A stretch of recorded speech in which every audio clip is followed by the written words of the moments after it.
Hello all, இன்றைக்கி ஒரு குட்டி விளாக் பார்க்கலாங்க. என் பொண்ணு ஸ்கூலில் லிட்ரஸி நைட் இருக்குன்னு சொல்லியிருந்தாங்க. ஸோ ஈவினிங் 6 மேலே கிளம்பிட்டோம். ஃபஸ்ட்டு என்ட்ரானதுமே வந்து புக் ஃபேர் இருந்தது. ஸோ அங்கே போயிட்டு நாங்கள் அவளுக்கு 4 புக்கு வந்து எழுதிட்டு வந்திருந்தா கிளாஸ்லேருந்து. பட் அங்கே போய் பார்த்தோம், அது எல்லாமே எனக்கு ரொம்ப ஒர்த் இல்லாத மாதிரி இருந்துச்சு. அப்புறம் நாங்களே பார்த்து ஒரு 2 புக் மட்டும் எடுத்தோம். நிறைய க்யூட்டான புக்ஸ் எல்லாமே இருந்தது. இங்கே பார்த்தீங்களா, அதில் டாய்ஸ்லாம் வச்ச மாதிரி கூட இருந்துச்சு. பென்னு, அப்புறம் வந்து பாயிண்டர் ஹோல்டர், இந்த மாதிரிலாம் நிறைய க்யூட்டாக இருந்தது. நாங்கள் வந்து ஒரு கலர்ஃபுல் பென்னும், ஒரு ஸ்டோரி புக் ஒன்று, அப்புறம் இந்த பிளானட் புக் ஒன்று எடுத்துகிட்டு வந்துட்டோம். ஸோ அடுத்து நெக்ஸ்ட் ரூம்லலாம் நிறைய ஆக்டிவிட்டீஸ் நான் பண்ணிகிட்டு இருந்தாங்க. இங்கே வந்து ஆர்ட் ஒர்க் பண்ணிகிட்ருக்காங்க. அது முடிச்சுட்டு குழந்தைங்களெல்லாம் வந்து நம்ம போய் மியூசிக் ரூமில் விட்டுருந்தோம். அங்கேருந்து அவங்க ஜிம் ரூம் கூப்பிட்டு வந்துடுவாங்க. நாங்கள் அங்கே வெயிட் பண்ணிகிட்டு இருந்தோம்.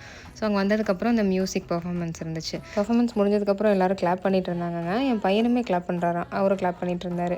அதுக்கப்புறம் அவங்க அப்பா வந்து கிளாஸ் மிஸ் பார்த்து பேசணும்னு பேசிகிட்டு இருந்தாங்க. அந்த கேப்பில் மேடம் விளையாடிட்டு இருக்காங்க. ஸோ அவங்க கிளாஸ் மிஸ்கிட்ட பேசினதுக்கப்புறமா நாங்கள் கிளம்பி வந்தாச்சு.